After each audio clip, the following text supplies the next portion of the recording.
Assalamualaikum warahmatullahi wabarakatuh. Salam sejahtera untuk kita semua. Om Swastiastu, Namo Buddhaya, salam kebajikan, Shalom. Sahabat Suara Metropolitan, ketemu lagi dengan saya, Bung Surono, di podcast Suara Metropolitan, berita akurat terpercaya, fakta berbicara, bukti menjadi dalil.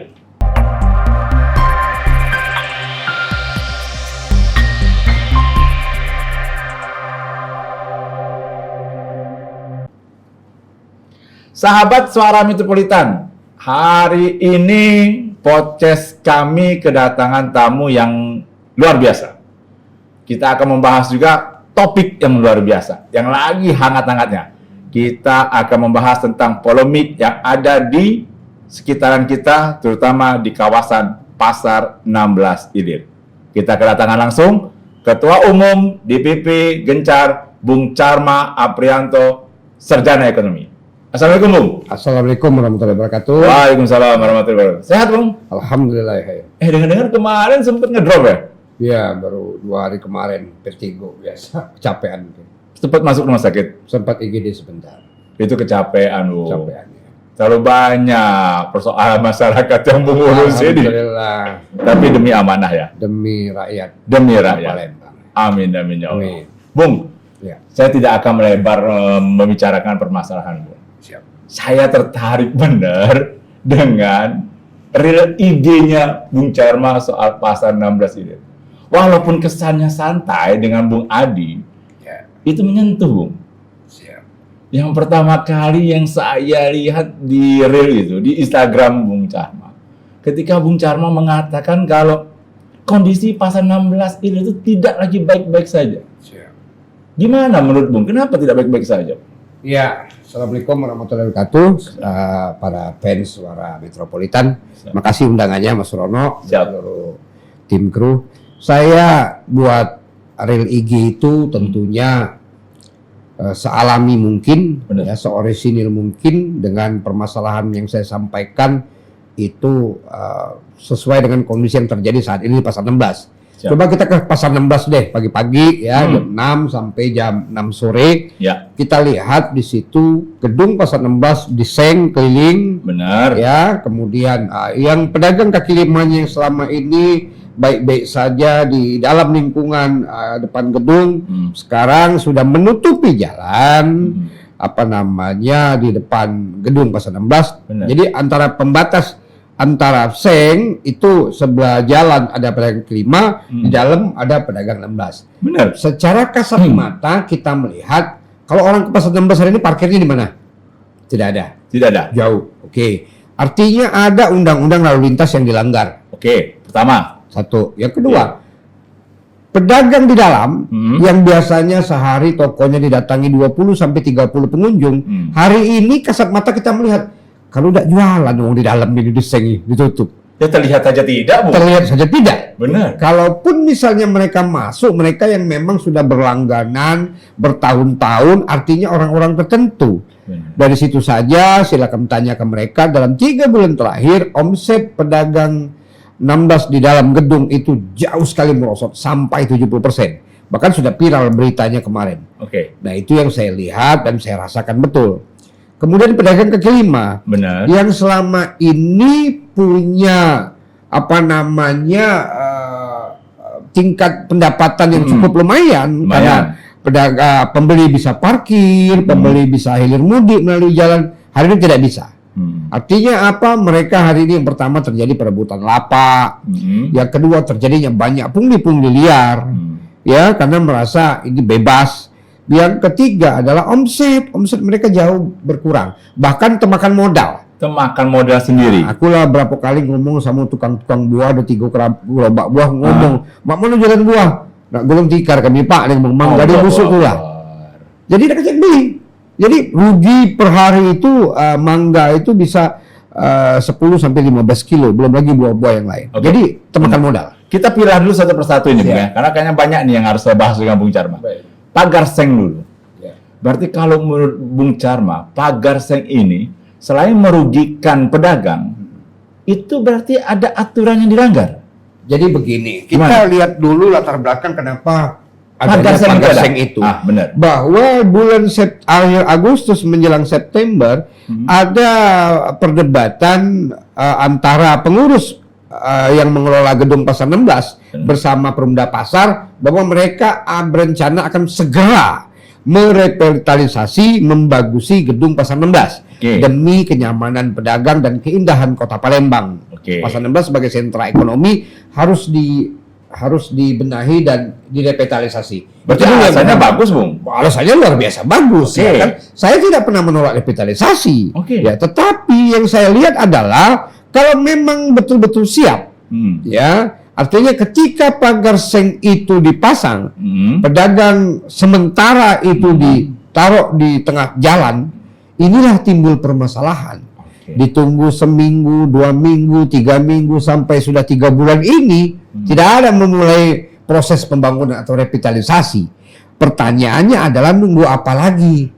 Ya, itu belum saya masalahkan masalah aturan revitalisasi, aturan pelimpahan aset dan sebagainya, pelimpahan Perumda Pasar ke perusahaan BCR yang baru nih. Saya belum masalahkan itu, tapi nanti kita tahu semua bahwa semua ini bermasalah. Bung, menurut pengamatan Bung, ketika berdialog dengan pedagang, mereka diberitahu tidak kalau pagar seng ini hanya berapa bulan, hanya berapa minggu, atau memang tidak ada pemberitahuan? Tidak ada pemberitahuan, bukan tidak ada pemberitahuan, tidak ada kepastian kapan harus dimulai revitalisasi. Makanya kemarin kita sampaikan kalau memang gagal menunjuk perusahaan memulai revitalisasi, sudah kita batalkan. Ya kan, kita kembalikan kondisi normal supaya para pedagang kaki lima dan pedagang di dalam tidak bankrupt, tidak bangkrut. Gitu loh. Itu dulu yang harus kita lakukan. Baru kita benahi, kita cari memang pengusaha yang memang punya capability mengelola Pasar 16. Saya tadi tertarik statement dari Bung Charma, tidak menolak revitalisasi. Iya. Benar ya? Benar. Tapi di belakangnya ada kata tetapi. Iya, kalau tujuan utama kita membenahi Pasar 16, saya sepakat. Ya, demi kenyamanan pedagang dan hidupnya perekonomian di Pasar 16. Bung, sebelum saya teruskan, PDRB Kota Palembang 161 triliun. Potensi ekonomi 35% PDRB Kota Palembang 161 triliun itu adalah 35% tertinggi dari perdagangan besar dan perdagangan eceran. Perdagangan besar dan perdagangan eceran di mana sentra-sentra niaga kita? Pertama di pasar-pasar induk, terutama di Pasar 16. Artinya Pasar 16 memang wajib, sudah harus dibenahi, sudah harus dibagusi demi meningkatnya PDRB. Supaya apa? Supaya terjadi transaksi ekonomi yang lebih maksimal. Karena Pasar 16 adalah cukup unik. Kenapa cukup unik? Didirikan sudah sangat lama, tahun 1800-an. Gedungnya tulisan 1814. Benar. Ya, artinya apa? Ini menjadi simbol bagi kejayaan Kota Palembang Darussalam. Kemudian menjadi sentra ekonomi utama. Transaksi perdagangan terbesar di Kota Palembang ada di transaksi eceran di Pasar 16. Itu yang kedua. Yang ketiga, banyak rakyat yang bergantung hidup di Pasar 16. Benar, Bung. Pertama, orisinalisasi Pasar 16 tetap terjaga. Yang kedua, memang harus dibenahi, dicat, direhab sedikit-sedikit, dikasih simbolisasi Kota Palembang supaya ketika orang melintas dari Sungai Musi terlihat gedung Pasar 16 yang mempunyai ciri khas dari Kota Palembang. Saya sepakat harus dibenahi tanpa harus merugikan pedagang di dalam dan pedagang kaki lima. Itu saja. Nah, saya ambil statement yang tadi, tanpa merugikan pedagang. Ini kan jadi persoalan, Bung. Ketakutan pedagang ini ketika revitalisasi itu bakal menghapus hak guna pedagang-pedagang lama. Nah, ini menurut Bung Charma, pedagang lama ini harus dipertahankan atau berganti semua nih? Oh iya, harus dipertahankan dong. Mereka berjualan itu ada yang 70 tahun. Benar, Bung? Ada yang 40 tahun. Iya kan, sudah cukup lama dari turun-temurun. Kenapa saya bilang justru kita harus membenahi dan membagusi gedung 16 ini bukan untuk mengganti pedagang.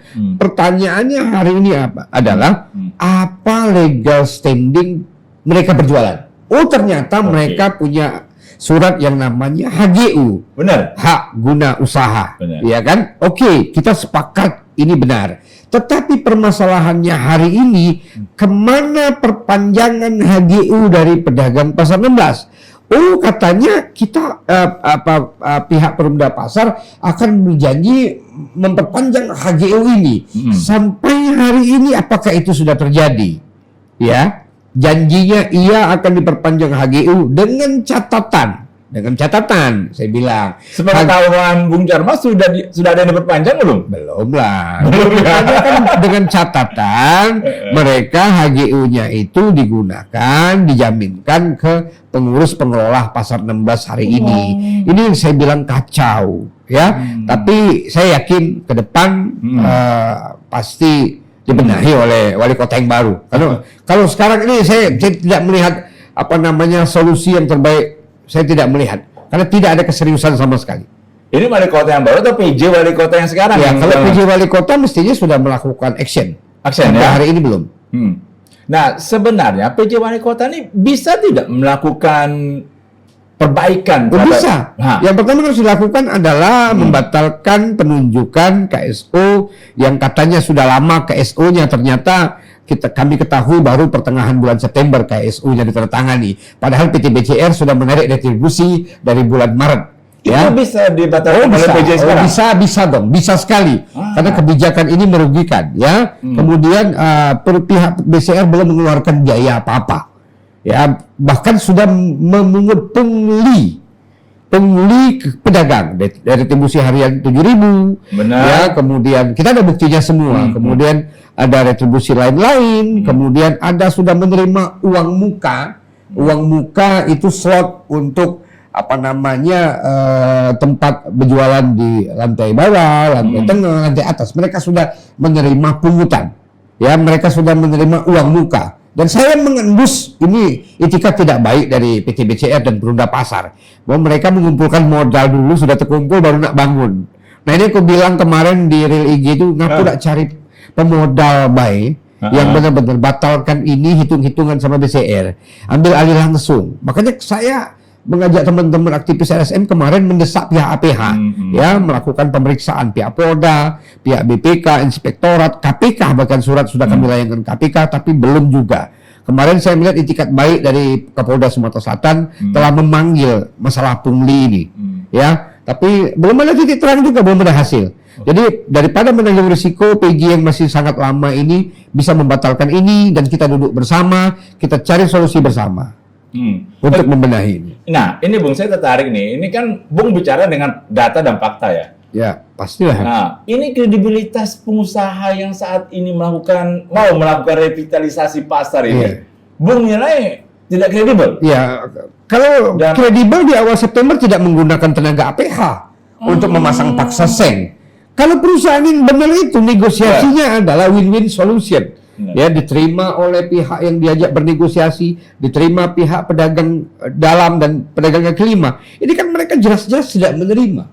Ya kan, jelas-jelas mereka menolak karena mereka tidak melihat sebuah potensi yang baik ke depan. Ya, tetapi kita coba meyakinkan para pedagang, para masyarakat, kita memang perlu merevitalisasi, tapi dalam ranah membenahi infrastruktur dari gedung Pasar 16 tanpa harus merusak sektor perdagangan di Pasar 16. Itu yang paling penting. Nah, kalau kita melihat pihak PT BCR ini ya belum melakukan apa-apa hari ini. Ya, masih menyandera janji memperpanjang HGU. Saya curiga, maaf saya katakan ya, tanda kutip ya, saya mengendus kecurigaan bahwa ini pasti diajukan pinjaman ke salah satu bank. Tapi nanti dulu Bung, dari pihak pengusaha mereka pernah mengeluarkan statement, mereka sudah mendapat persetujuan loh. Ya, persetujuan dari siapa? Katanya dari pihak-pihak terkait untuk mengelola itu. Ya, persetujuannya dari Perumda Pasar, pengelolaan aset. Ada undang-undang yang mengatur pelimpahan aset daerah atau aset pusat ya di atas 5 miliar harus melalui persetujuan rakyat. Siapa rakyat?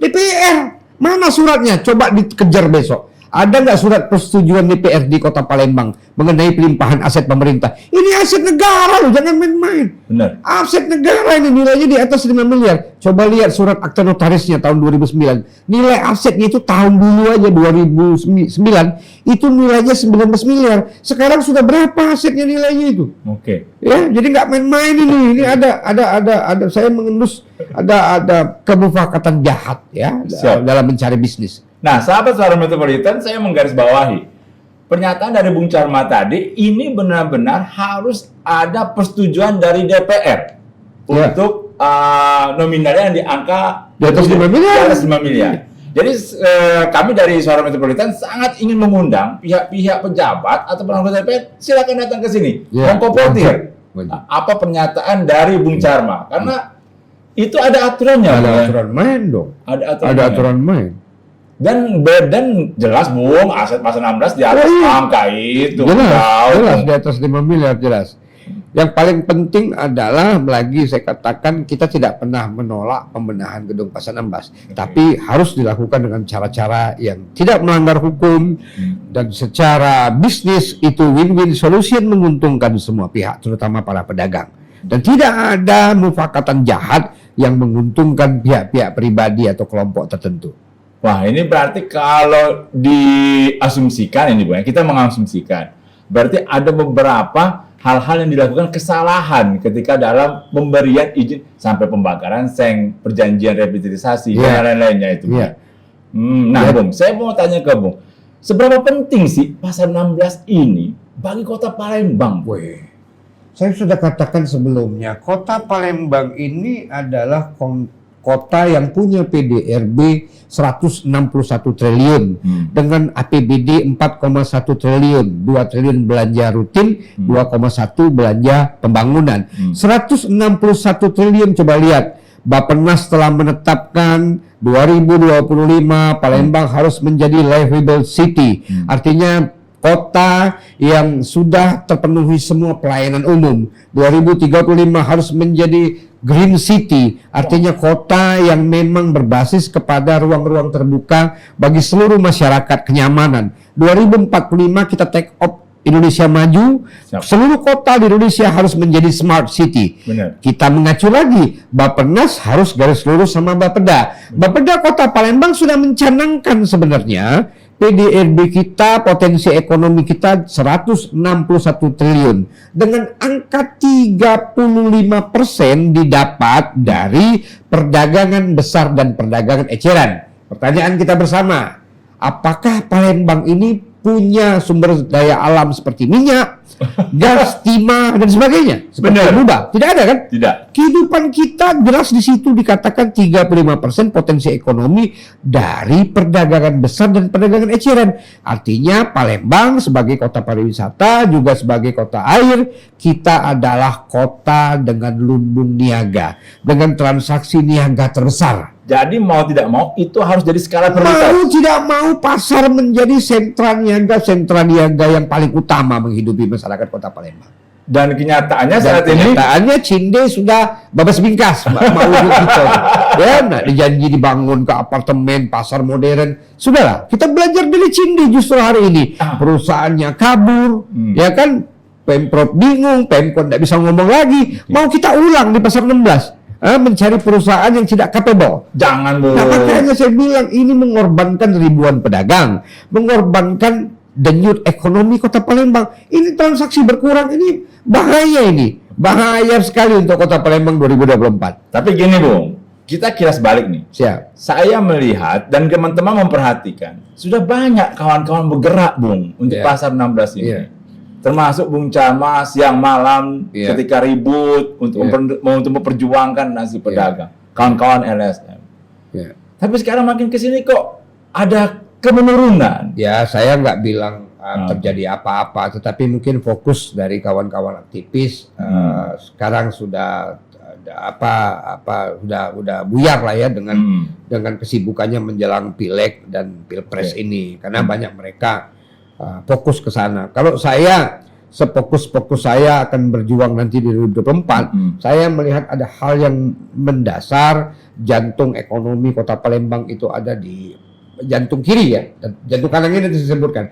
Jantung kirinya itu ada di Pasar 16. Benar. Kalau permasalahan Pasar 16 ini sampai akhir tahun nggak selesai juga, saya minta betul kepada seluruh APH periksa kenapa bisa terjadi pemindah tanganan dari pengelola pasar ke PT BCR. Periksa siapa-siapa yang menerima ibaratnya pungutan liar yang bisa menyebabkan terjadinya penutupan seng ini. Ya, saya mengendus hal-hal yang tidak baik. Ya, mudah-mudahan dugaan saya salah. Tetapi saya melihat pihak APK kemarin sudah turun memeriksa semua pihak. Ini sudah sampai sudah belum melaporkan ke kepolisian, kejaksaan. Bukan cuma di Polda tetapi di KPK. Makanya akhir bulan ini kami kembali mendesak KPK untuk cepat turun ke Kota Palembang. Itu yang pertama. Yang kedua, kami juga akan segera menghadap pihak Polda. Kenapa ini juga belum sampai hari ini belum ditetapkan tersangka ya.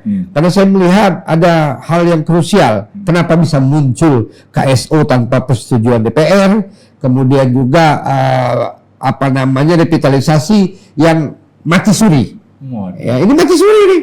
Benar. Sudah merugikan ribuan pedagang dan sekarang mati suri. Nah ini Bung, kami sempat mengangkat berita ini menjadi headline, terus mengundang beberapa kawan-kawan dari pihak pedagang.